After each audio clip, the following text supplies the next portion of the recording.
Selamat pagi teman-teman, kami dari kelompok 1 yang beranggotakan saya sendiri yaitu Pitara Nenggolan, Shermila Sihotang, Ebenezer Berutu, Ricky Sihite akan menjelaskan di video ini tentang hasil riset kami yaitu ibadah online akibat pandemi COVID-19, studi kasus agama Kristen dan Katolik di media sosial.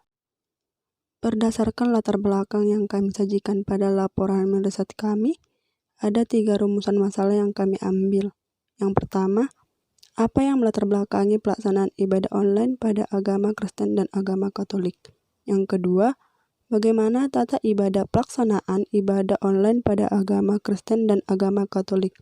Yang ketiga, bagaimana pandangan masyarakat mengenai ibadah online? Selanjutnya adalah kerangka konseptual.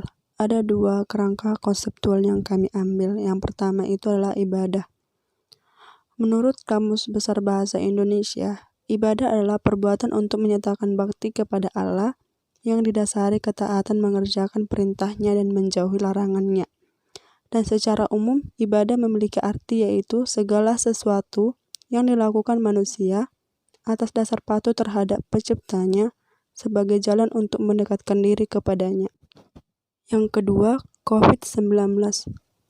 Coronavirus adalah suatu kelompok virus yang dapat menyebabkan penyakit pada hewan atau manusia. Beberapa jenis coronavirus diketahui menyebabkan infeksi saluran napas pada manusia, mulai dari batuk pilek hingga yang lebih serius seperti MERS dan SARS. Coronavirus jenis baru yang ditemukan menyebabkan penyakit COVID-19. Penyakit COVID-19 adalah penyakit menular yang disebabkan oleh jenis coronavirus yang baru ditemukan. Virus ini merupakan virus baru dan penyakit yang sebelumnya tidak dikenal sebelum terjadi wabah di Wuhan, Tiongkok pada bulan Desember tahun 2019 lalu. Gejala-gejala COVID-19 yang paling umum adalah demam, rasa lelah, dan batuk kering. Beberapa pasien mungkin mengalami rasa nyeri dan sakit, hidung tersumbat, pilek, sakit tenggorokan, atau diare. Gejala-gejala yang dialami biasanya bersifat ringan dan muncul secara bertahap. Selanjutnya di sini saya akan menjelaskan tentang metodologi penelitian. Yang pertama itu adalah jenis penelitian. Jenis penelitian yang kami gunakan itu adalah kualitatif, yaitu dengan menggunakan wawancara online melalui aplikasi WhatsApp dan juga menggunakan kuesioner dari Google Form. Yang selanjutnya itu tentang lokasi penelitian. Kami melakukan penelitian secara virtual yaitu di dunia maya. Yang ketiga itu adalah mengenai informan penelitian. Karena kami menggunakan 2 teknik pengumpulan data, yaitu wawancara secara online, maka kami mendapatkan 3 orang informan. Dan yang kedua itu secara kuesioner, jadi kami mendapatkan 18 responden yang berpartisipasi dalam mengisi kuesioner tersebut. Yang keempat itu adalah tentang teknik pengumpulan data, yaitu wawancara dengan kuesioner dari Google Form. Slide selanjutnya itu adalah tentang pembahasan yang pertama. Pertama itu adalah tentang latar belakang mengapa dilaksanakannya ibadah online tersebut. Latar belakangnya itu adalah kita tahu bahwa saat ini coronavirus atau pandemi COVID-19 itu sedang terjadi di seluruh dunia. Coronavirus itu merupakan salah satu jenis virus yang menyebabkan atau menyebarkan virus dari manusia dan juga dari binatang. Dengan adanya COVID-19 ini atau pandemi COVID-19 ini membuat pemerintah harus turun tangan untuk membuat kebijakan agar mencegah terjadinya penyebaran virus secara cepat. Yang pertama itu adalah dengan dilakukannya social distancing, yaitu menjaga jarak dengan sesama lainnya, yaitu WFH, work from home, belajar dari rumah, bekerja dari rumah, dan ibadah dari rumah. Nah, dengan adanya social distancing ini, maka dilakukanlah sebuah ibadah online yang dilakukan dari rumah, yaitu ibadah yang dilakukan oleh seluruh masyarakat.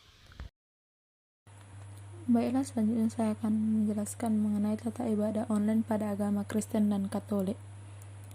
Berdasarkan hasil wawancara online dan hasil dari kuesioner di Google Form, informan maupun responden memberikan penjelasan bahwa tata cara ibadah online tidak jauh berbeda dengan tata cara ibadah di gereja. Perbedaannya hanya sedikit, yaitu terletak pada perayaan Ekaristi yang tidak menerima roti dari pastor lagi atau dalam agama Katolik.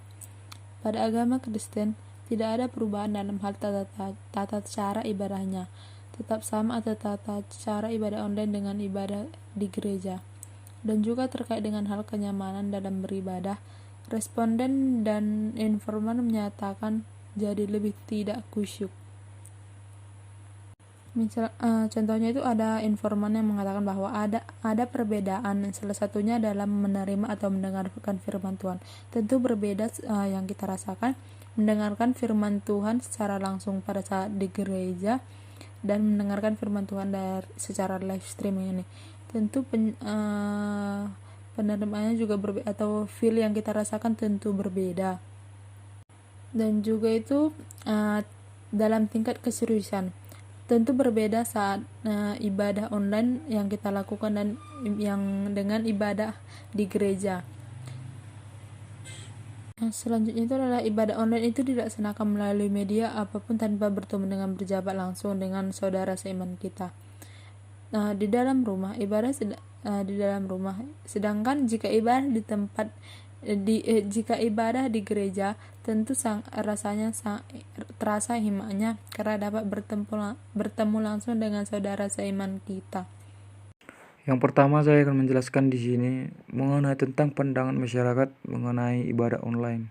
Sudah jelas tadi diterangkan bahwa ibadah online itu disebabkan suatu kebijakan yang dibuat oleh pemerintah untuk menghindari dari persebaran virus corona. Nah, beberapa tanggapan ataupun pandangan masyarakat terhadap ibadah online yang menjadi suatu kebijakan yang dibuat oleh pemerintah, khususnya untuk agama Kristen, Protestan, dan Katolik. Nah, banyak pandangan masyarakat yang menganggap bahwa ibadah online ataupun dengan diadakannya online merupakan suatu kebijakan yang baik, yang salah satunya untuk mengikuti anjuran dari pemerintah yaitu social distancing dan waktu ataupun tata cara ibadah sama saja yang dilakukan dengan yang di gereja dan pelaksanaannya hampir sama. Tidak ada kendala ataupun yang berbeda dengan pelaksanaan ibadah online ataupun dengan ibadah seperti biasa di gereja. Yang kedua, banyak juga masyarakat yang berpandangan bahwa ibadah online itu kurang efektif, di mana kita ketahui tidak semua banyak masyarakat yang sistem perekonomiannya baik ataupun di atas rata-rata. Banyak juga masyarakat yang tidak memiliki Android dan tinggal di tempat ataupun di desa yang bisa dikatakan masih pelosok dan susah dijangkau oleh akses jaringan, dan didukung pula oleh kuota yang mahal. Nah, itulah beberapa alasan ataupun tanggapan dari masyarakat yang menjadi informan kami dalam penelitian ini. Selain itu juga ada juga alasan yang lain, yaitu karena tidak semua umat memiliki Android. Kalaupun ada, tidak jarang umat terutama yang tinggal di pedalaman tidak memiliki kuota untuk menonton ibadah. Melalui televisi pun tidak semua jaringan bisa, terutama jaringan TV di kampung. Ibadah online juga tidak seefektif ibadah langsung yang dilakukan di gereja, dan tentunya sangat berbeda. Itu beberapa pandangan masyarakat. Ada juga yang pro dan ada juga yang kontra terhadap dilaksanakannya kebijakan online, ibadah online ini. Jadi kita harus bijak ataupun kita harus dapat melihat dari sisi dua pandangan tersebut. Dari kesimpulan penelitian kami, yaitu yang melatar belakangi hasil penelitian kami ini atau yang menjadi panduan kami dari penelitian ini adalah ibadah online dilakukan oleh masyarakat sesuai arahan dari pemerintah ataupun anjuran pemerintah akibat dari penyebaran COVID-19 atau coronavirus. Hal ini dilakukan pemerintah untuk mencegah terjadinya persebaran virus corona yang menyebar luas. Dan ini merupakan sebuah perubahan sosial yang terjadi di masyarakat yang diakibatkan oleh wabah penyakit, salah satunya dalam bidang spiritual atau agama. Yang berikutnya, banyak perbedaan antara tata cara ibadah oleh umat Kristen, Protestan dengan Katolik, di mana pada konteksnya agama Katolik tetap melakukan ibadah namun secara online ataupun daring, tetap dipimpin oleh pastor ataupun pendeta dan berjalan seperti biasanya. Sedangkan pada umat Kristen, Protestan itu dilaksanakan ibadahnya di dalam rumah, dan yang menjadi panduannya yaitu dalam bentuk tata cara ibadah kertas yang dibagikan oleh pengurus gereja, yang dibagikan ke tiap-tiap rumah tangga. Nah, yang berikutnya, banyak tanggapan ataupun pendapat dari masyarakat dilaksanakannya ibadah online. Salah satunya dampak yang dirasakan masyarakat. Ada masyarakat yang mengatakan bahwa ibadah online itu sangat baik karena jika dilihat dari sisi waktu tentu sama saja dengan seperti ibadah konvensional ataupun ibadah di gereja. Dan ibadah online ini juga sama pelaksanaannya dengan tata cara ibadah yang ada di gereja seperti biasanya. Nah, tidak ada perbedaan sama sekali anggapan dari masyarakat. Dan yang berikutnya itu tanggapan buruk dari masyarakat yang mengatakan bahwa ibadah online yang diterapkan itu kurang efektif, di mana ibadah online itu harus menggunakan teknologi seperti HP.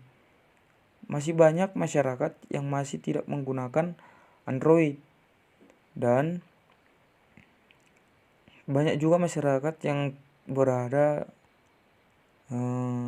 di desa-desa yang termasuk pelosok yang susah untuk dijangkau jaringan.